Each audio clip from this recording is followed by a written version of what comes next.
Rise of Nations Extended Edition, aka The Rise of Nations, combined with the Thrones and Patriots expansion pack and rendered compatible with Steam, may be the greatest RTS of all time.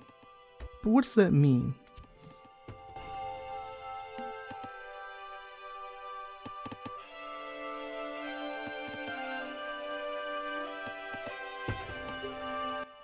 Real-time strategy, or the RTS, is a genre that shirks the traditional strategic approach to games, that being turn-based strategy, which extends at least several thousand years into history.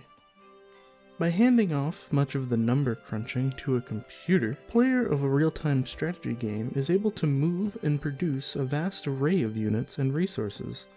Buildings, too, which rise and fall to the tune of hammer strikes and missile strikes, respectively.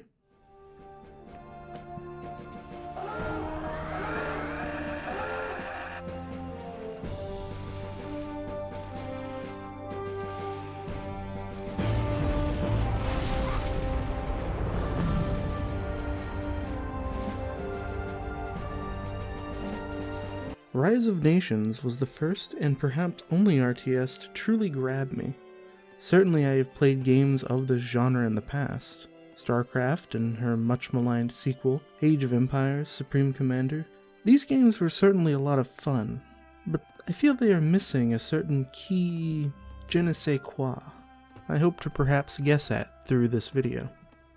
In all the other games I mentioned, there is, from the game, a wholly missing method to play towards a draw.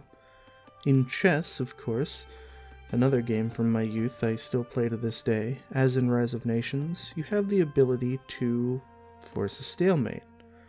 Unlike chess, though, you get too much nuclear annihilation leads your would-be world to ruin.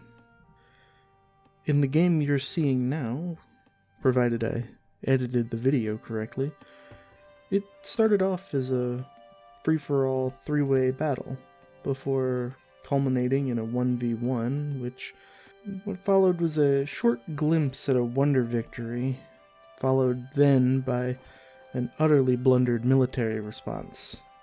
With my military in tatters and my knowledge of the enemy player and their capacity to militarize unknown, but erring on the side of quick to mobilize. By this point in the game, I was past the point of reaching cybernetics myself.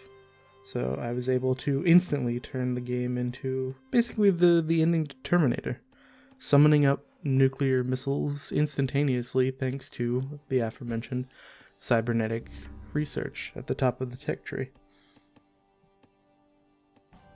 May our mechanical survivors come to thrive so well as we were once upon this world called Earth. So yeah, forced draw. To me, Rise of Nations leads itself more than most to large free-for-all and diplomacy-style games. The endgame variety ensures just the right incentive to dogpile one leader or the other in the free-for-alls, or go on a last-minute alliance while you sprint into the one-world government. The people of all nations, unaligned, scream upon you with all the tumult of the storm as you cackle upon your throne of data from on high. Even though their missiles rain, they do not find you, for high in the hills you continue your lofty work to solve forever the question of who shall reign. And that answer? That answer is the same as it always has been for those who ask that question. Me. I deserve to rule. And again they listen. You can also win by building a bunch of cool buildings. And then of course there's war. Kill everybody.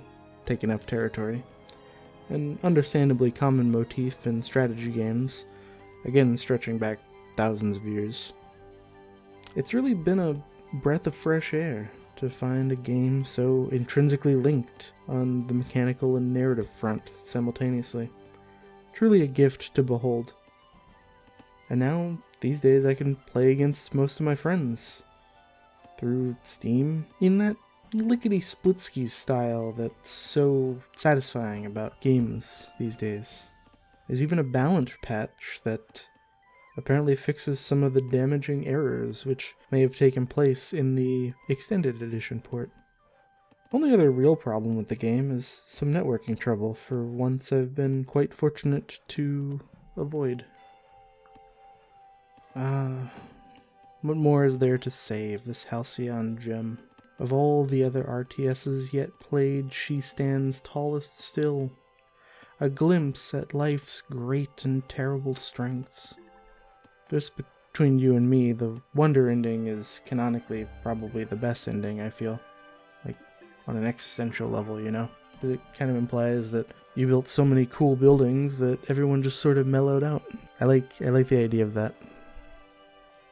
It's kind of fun. It's the good ending. The good ending to life that perhaps all nations that rise deserve on some level. Yeah, so that was sort of my look back. I used to play this game way back when. Maybe after I grab a little bit of breakfast, I'll talk about it some more.